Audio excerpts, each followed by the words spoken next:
Hello dear students. Last video में हम लोग principle of superposition means forces और मल्टीपल चार्जेस तक कंप्लीट किया था। इट मीन्स अब तक हम लोगों ने इलेक्ट्रोस्टैटिक फोर्सेस के बारे में टोटल क्लियर कर लिया। ठीक है, अब जो समझना है बच्चे वो है इलेक्ट्रिक फील्ड। इस वीडियो में हम लोग करेंगे बाबू इलेक्ट्रिक फील्ड के बारे में पढ़ेंगे। क्लियर, इलेक्ट्रिक फील्ड के बारे में और उससे रिलेटेड क्वेश्चंस करेंगे। इलेक्ट्रिक फील्ड क्या होता है और उससे रिलेटेड जो सिंपल क्वेश्चंस है उसको करेंगे। ठीक है, मॉडल क्वेश्चंस को हम लोग कवर करेंगे एनसीईआरटी एग्जांपल्स के साथ। ठीक है, और उसके बाद हम लोग नेक्स्ट आगे आने वाले वीडियोस में electric field due to point charge, electric field due to system of charge, इन सब चीज़ों पे हम लोग आगे पढ़ेंगे। ठीक है, ओके चलिए तो स्टार्ट करते हैं। देखिए इलेक्ट्रिक फील्ड क्या होता है, सबसे पहले ये समझना होगा हम लोग को। तो इलेक्ट्रिक फील्ड क्या होता है, जैसे आप लोग मैग्नेटिक फील्ड समझते हैं ना, कि सपोज ये मैग्नेट है तो ये मैग्नेट, सपोज ये एक मैग्नेट है। ठीक है, तो ये मैग्नेटिक सबस्टांस को एक सर्टेन एरिया तक, एक सर्टेन रीजन तक ही अट्रैक्ट कर पाएगा। मीन सपोज ये इसका मैग्नेटिक फील्ड है। उसी तरीके से इलेक्ट्रिक चार्जेस का भी ना एक फील्ड होता है, मीन्स उतना ही रीजन तक वो एक फोर्स को एग्जर्ट कर पाएगा। ठीक है, तो उस फोर्स को एक्सपीरियंस करने वाला कौन सा होता है, तो आपका एक टेस्ट चार्ज होता है। यानी कि इलेक्ट्रिक फील्ड को जब आपको डिफाइन करना तो सपोज एक आपका प्लस क्यू चार्ज या फिर माइनस क्यू चार्ज, जो भी रख सकते हैं। ठीक है, हम जनरली पॉजिटिव से हम लोग एक्सप्लेन कर रहे हैं। ठीक है, तो suppose it is your plus Q charge और इसका एक हम लोग टेस्ट चार्ज रखें। ठीक है, टेस्ट चार्ज हमेशा स्मॉल होना चाहिए, क्यू नॉट। क्यों स्मॉल होना चाहिए, क्योंकि अगर ये बड़ा होगा तो पता चला कि इसी को ये मीन्स इन्फ्लुएंस करता है। That's why we will always take test charge as a smaller than that of original charge. Okay, ये टेस्ट चार्ज जो कि बहुत ही पॉइंट चार्ज होता है, स्मॉल चार्ज होता है। ठीक है, चलिए अब ये टेस्ट चार्ज इसके कारण जैसे सपोज यहाँ पे रख दिया गया और ये रिपल्सन मीन्स फोर्स को एक्सपीरियंस किया, यहाँ पे रखा गया तो भी फोर्स को एक्सपीरियंस किया गया, यहाँ भी रखा गया तो भी फोर्स को एक्सपीरियंस किया गया।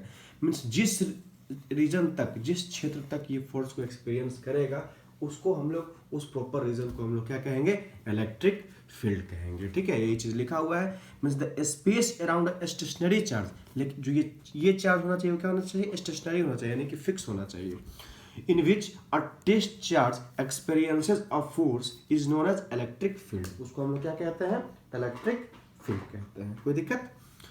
अब देखिए इलेक्ट्रिक फील्ड इंटेंसिटी ये क्या होता है, तो इलेक्ट्रिक फील्ड का स्ट्रेंथ को हम लोग क्या बोलते हैं, इलेक्ट्रिक फील्ड इंटेंसिटी कहते हैं। ओके, तो इलेक्ट्रिक फील्ड इंटेंसिटी को हम लोग कैसे डिनोट करेंगे बाबू, तो इलेक्ट्रिक फील्ड इंटेंसिटी डिफाइन कैसे होता है, तो force acting per unit charge. ठीक है, force acting per unit charge is called electric field intensity. Okay, means जैसे कि आपका ये आपके पास एक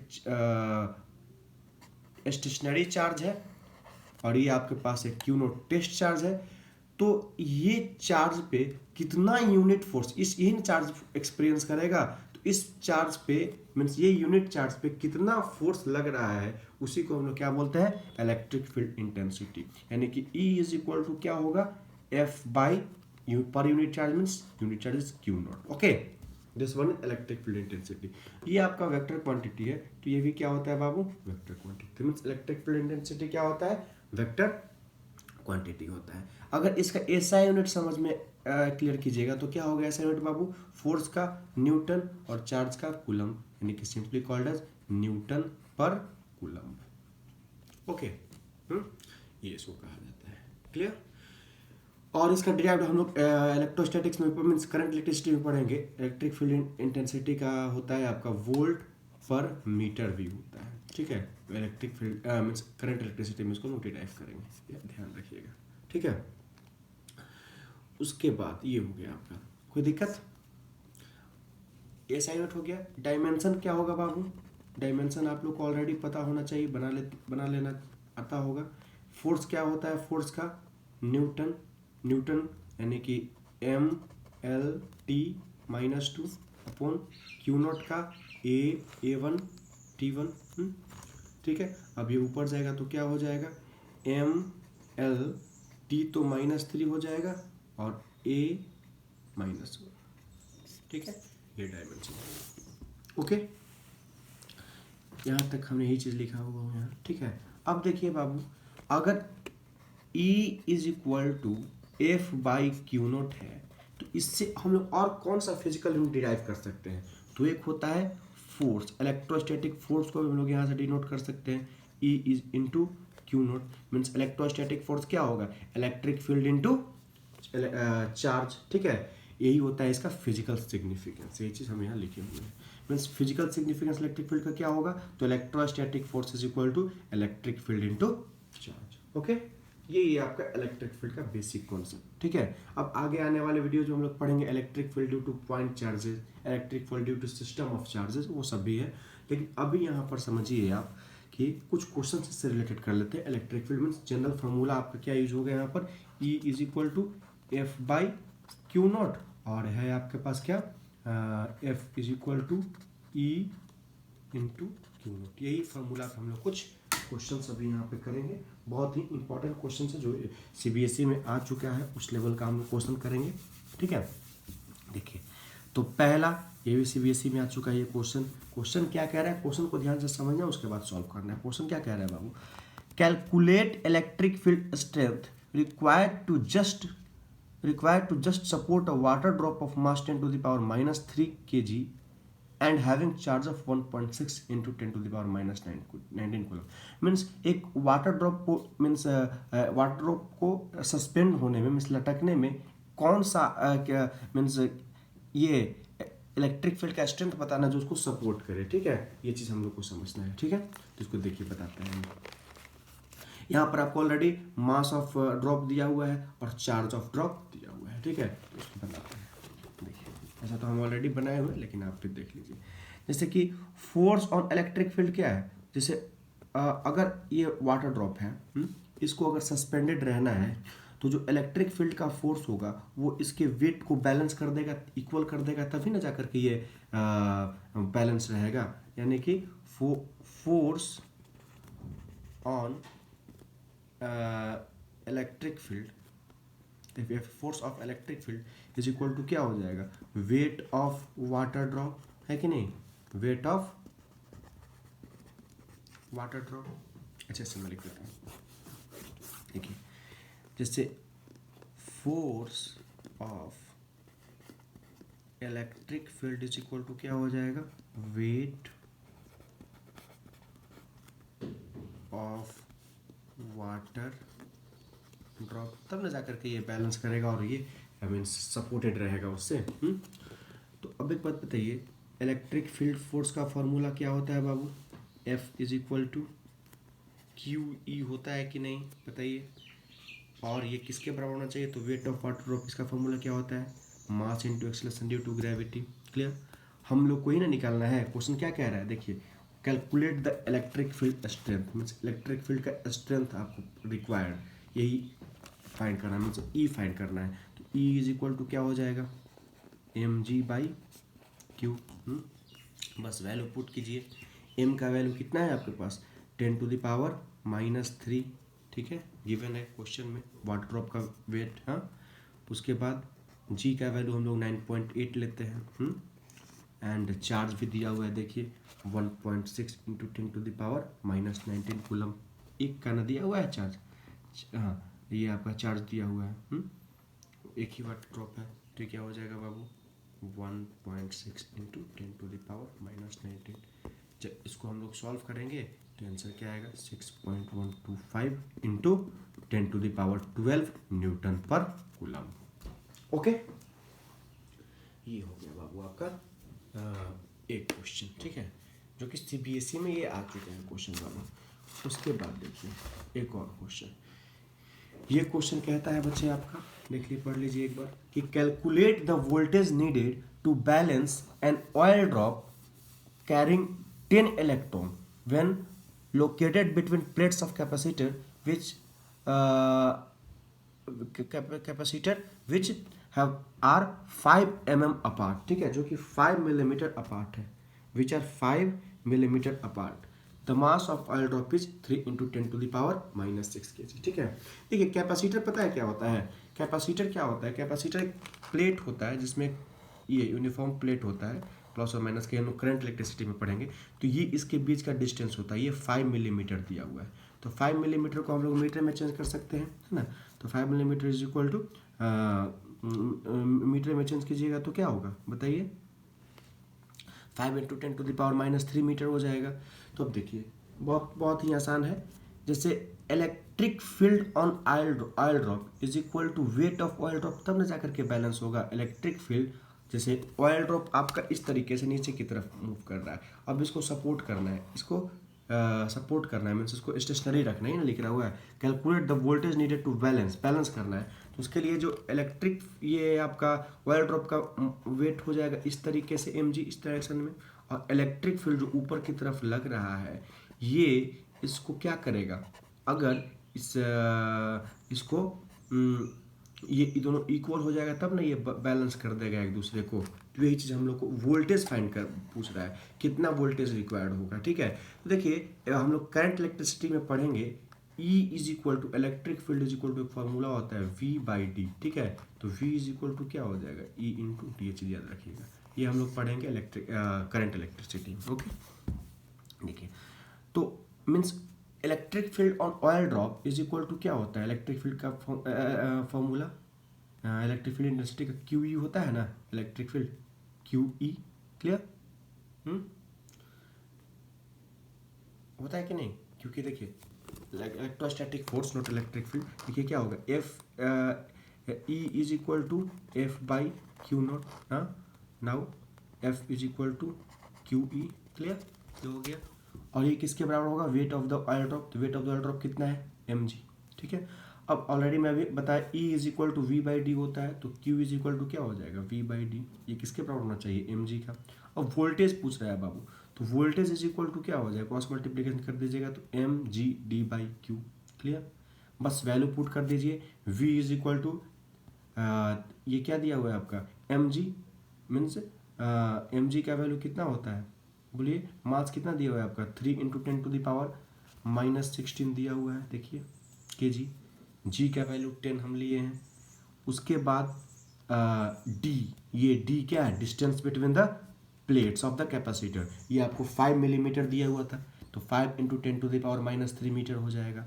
और अपॉन q का वैल्यू कितना है, एक का 1.6 इंटू 10⁻⁻19 कूलम होता है, तो 10 का कितना हो जाएगा, 10 into 1.6 into 10⁻⁻19 coulomb, since q is equal to ne, ठीक है। जब इसको कैलकुलेट कीजिएगा तो v का वैल्यू क्या आ जाएगा बाबू, 9.375 वोल्ट, ओके। इतना वोल्टेज रिक्वायर्ड है उसको बैलेंस करने के लिए, कोई दिक्कत? चलिए उसके बाद इस क्वेश्चन को समझिए, नेक्स्ट क्वेश्चन को। How many electrons should be remove from a coin of mass 1.6 gram so that it may float in an electric field of intensity 10⁻⁹ Newton पर कूलम डायरेक्टेड अपवर्ड, ठीक है। मीन्स देखिए इस question में क्या कह रहा है कि एक क्वाइन है, ठीक है। इस क्वाइन में ये एक क्वाइन है जिसका मास कितना दिया हुआ है, तो 1.6 ग्राम का मास दिया हुआ है, ठीक है। और अब इसमें पूछ रहा है कि इसका इलेक्ट्रिक फील्ड इंटेंसिटी जो है ना, इलेक्ट्रिक फील्ड इंटेंसिटी जो अपवर्ड डायरेक्शन में जो लग रहा है वो दिए हुए आपका 10⁹ न्यूटन पर कूलम का दिए हुए। अब इसमें से कितना इलेक्ट्रॉन हम लोग रिमूव कर लेंगे, एक्सट्रैक्ट कर लेंगे कि ये इस इलेक्ट्रिक फील्ड इंटेंसिटी में फ्लोट करेगा, ये हम लोग को पता करना है, बताना है, ठीक है। बहुत ही आसान है। तो हम लोग सपोज कर लिए let n be the number of electron remove, ठीक है। तो चार्ज ऑन क्वाइन क्या होगा बाबू, Q is equal to ne होता है, ऑलरेडी पता होना चाहिए by the quantization of charges. तो क्वाइन को फ्लोट करने के लिए क्या होगा, अपवर्ड इलेक्ट्रिक फोर्स, जो ऊपर की तरफ जो इलेक्ट्रिक फोर्स लग रहा है जो इस इंटेंसिटी के कारण, वो किसके बराबर होगा, तो क्वाइन का जो डाउनवर्ड वेट होगा मीन्स mg के बराबर होगा। तो Q के जगह पे हम लोग लिख दे सकते हैं ne, और ये इलेक्ट्रिक फील्ड इंटेंसिटी E है, तो ne into E is equal to mg। हम लोग को फाइंड करना है नंबर ऑफ इलेक्ट्रॉन रिमूव, जो कि हम लोगों ने n लेट कर चुका है। तो n इज इक्वल टू क्या हो जाएगा, mg upon E, means E is what, elementary charge means charge of an electron, and E is electric field. Clear? Electric field intensity. Okay, then N is equal to क्या है आपके पास M 1.6 into 10⁻³ since क्योंकि 1.6 ग्राम दिए हुए तो इसको KG में हमने कन्वर्ट कर दिया। G का वैल्यू 9.8 ले लिया।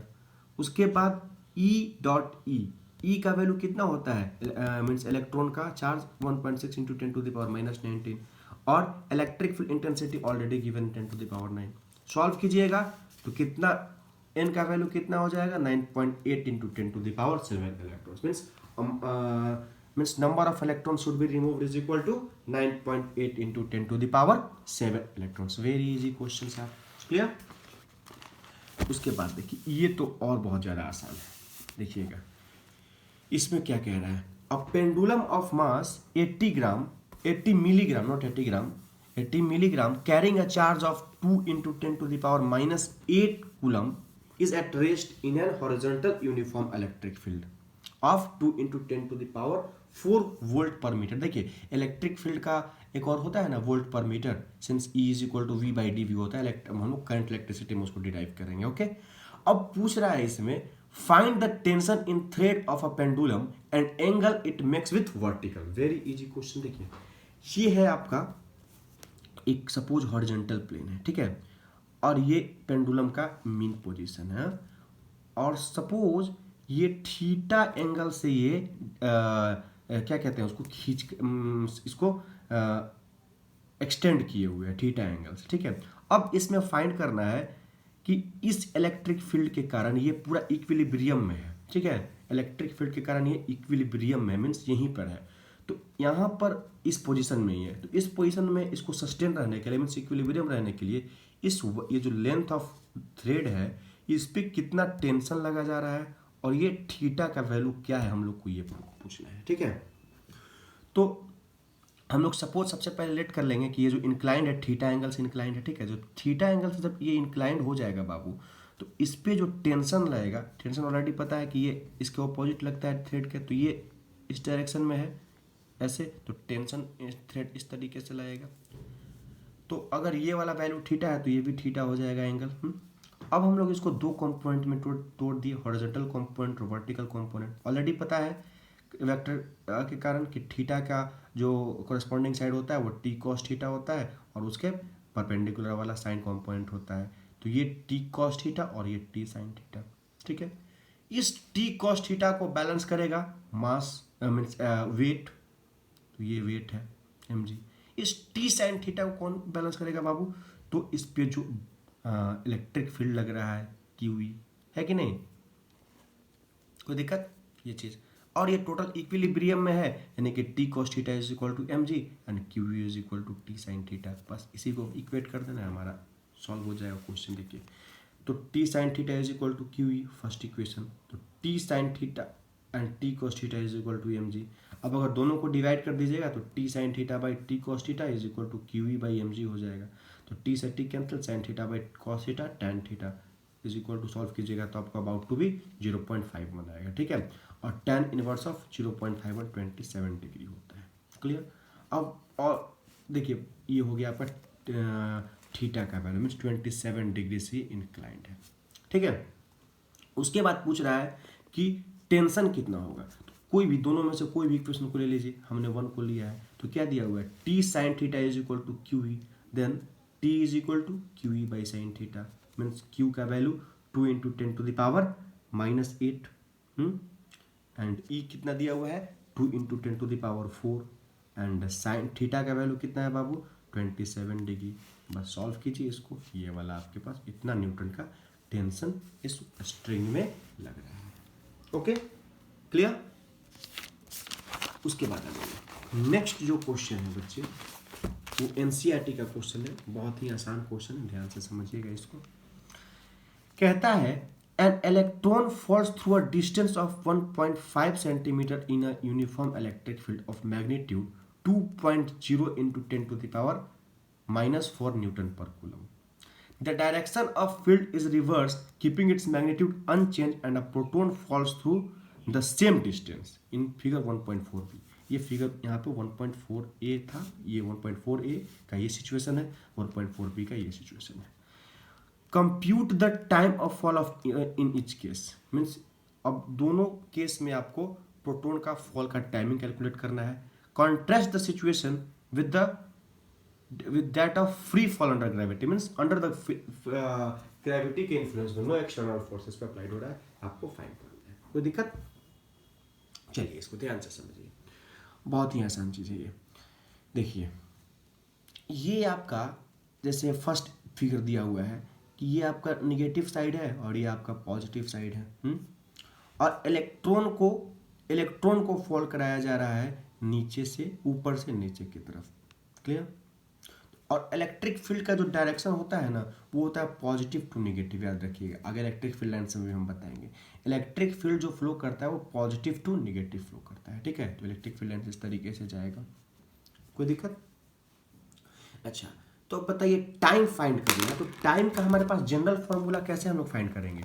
टाइम इज इक्वल टू क्या होता है? S is equal to u t plus half a t square, एक इक्वेशन होता है ना, क्यों? और एक और होता है v square minus u square equal to 2a। तो दोनों में से किसी को भी लेकर के आप बना सकते हैं। नहीं, इसमें टाइम नहीं दिया हुआ है ना, तो हम लोग टाइम वाला जनरल इक्वेशन यही है। चूंकि हमारे पास एस का वैल्यू भी दिया हुआ है, एस का वैल्यू तो दिया हुआ है, नहीं, दोनों के बीच का डिस्टेंस दिया हुआ है आपका, कितना दिया हुआ है? तो 1.5 सेंटीमीटर डिस्टेंस तो आपका गिवन है। तो हम लोग इसको आसानी से सॉल्व कर सकते हैं। अच्छा बताइए, under the influence of gravity है तो u इज इक्वल टू तो 0 हो जाएगा, तो एस इज इक्वल टू क्या हो जाएगा? हाफ ए टी स्क्वायर हो जाएगा, है ना। तो t square is equal to क्या हो जाएगा बाबू? देखिए 2s/a, then t is equal to root over 2s/a, ठीक है। तो s का तो वैल्यू पता है, अब हम लोग को जनरली a निकालना होगा, ठीक है। a का वैल्यू निकालना होगा। तो देखिए फोर्स इज इक्वल टू क्या होता है? मास इंटू एक्सेलरेशन होता है। a इज इक्वल टू क्या हो जाएगा? F/m हो जाएगा। और अब एक्सेलरेशन ऑफ इलेक्ट्रॉन निकालना है, तो एक्सेलरेशन ऑफ इलेक्ट्रॉन का मतलब force is equal to electrostatic force का मतलब क्या होता है? F इज इक्वल टू, जैसे E, देखिए इस तरीके से इसको डिफाइन कीजिए, E is equal to F/Q, which implies F is equal to QE हो जाएगा। अब यहाँ पे चार्ज कैसा है? तो इलेक्ट्रॉन का चार्ज यानी कि E इंटू ई हो गया, ठीक है। फोर्स का वैल्यू आपके पास E इंटू ई आ गया। और मास कितना है बाबू? Mass is nothing but mass of electron me। इस तरीके से हम लोग क्या निकाल लेंगे? एक्सेलरेशन तो इसका निकल जाएगा। अब एस बता दिए already, s is equal to u t plus half a t square से टी इज इक्वल टू इस तरीके से आ जाए आपके पास 2s/a। अब टी ई इज इक्वल टू क्या हो जाएगा? बस वैल्यू पुट कर दीजिए, root over 2s into me/e। कैसे भाई? 2s/a ना है, t is equal to 2s/a already आया है ना, बस a का वैल्यू यहाँ पे पुट कर दीजिएगा, तो ये वाला पार्ट रेसिप्रोकल होगा तो ऊपर चला जाएगा, और इस तरीके से तो वैल्यू पुट कर दीजिए। T is equal to 2 into s, s कितना है? 1.5 इंटू 10⁻⁻², क्योंकि 1.5 सेंटीमीटर दिया हुआ है, और 2s होता है तो 2 इंटू ये, और इंटू मास ऑफ इलेक्ट्रॉन कितना दिए हुए बाबू? 9.1 इंटू 10⁻31 ऑलरेडी होता है केजी में। और इलेक्ट्रॉन का चार्ज कितना होता है? 1.6 इंटू 10⁻19 इंटू, उसके बाद इलेक्ट्रिक फील्ड इंटेंसिटी क्या दिए हुए बाबू? देखिए 2.0 इंटू 10⁻⁴ दिए हुए हैं, ठीक है। ये वाला पार्ट सॉल्व कीजिएगा तो 2.9 इंटू 10⁻⁹ सेकेंड आपको आ जाएगा। ओके, बस सेकेंड्स केस में भी उल्टा कर दिया है, means direction of electric field, जैसे पॉजिटिव चार्ज को ऊपर कर दिया, नेगेटिव चार्ज को नीचे, तो पॉजिटिव टू नेगेटिव जाएगा, है ना।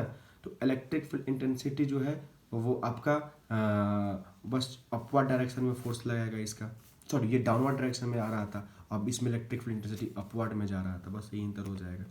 तो डाउनवर्ड फील्ड का डायरेक्शन हो जाएगा। तो एक्सेलरेशन इन प्रोटॉन भी उसी तरीके से, acceleration is equal to force by mass, तो force is equal to charge into electric field, तो charge into electric field, charge is E, that is proton of charge of proton, that is equal to 1.6 into 10⁻⁻19 coulomb, E by mass of proton. Similarly TP is equal to क्या हो जाएगा?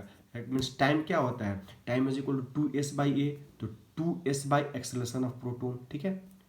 तो T TP is equal to 2s और acceleration of proton का value ये है, इसको put करेंगे तो 2s into M P by E हो जाएगा, मास ऑफ प्रोटॉन बाई ये वैल्यू पुट किए, 2 इंटू सेम डिस्टेंस है क्योंकि डिस्टेंस अनचेंज्ड है तो यही हो जाएगा। फिर मास ऑफ प्रोटॉन इतना होता है, चार्ज ऑफ प्रोटॉन ये होता है और इलेक्ट्रिक फील्ड इंटेंसिटी गिवन ही है, तो आपके पास इस केस में 1.25 इंटू 10⁻⁻7 सेकेंड का इलेक्ट्रिक फील्ड सॉरी टाइम लगेगा इसमें, ठीक है, सेकेंड केस में। यही हो गया आपका यहाँ तक इलेक्ट्रिक फील्ड का क्वेश्चंस और उसका कॉन्सेप्ट हमने इस वीडियो में आपको बता दिया। नेक्स्ट वीडियो में हम लोग electric field due to point charges and system of charges करेंगे, उसके बाद इलेक्ट्रिक फील्ड लाइंस करेंगे और उससे रिलेटेड क्वेश्चंस हम करके इस टॉपिक को मीन्स इलेक्ट्रिक फील्ड वाला टॉपिक को खत्म करेंगे। ओके।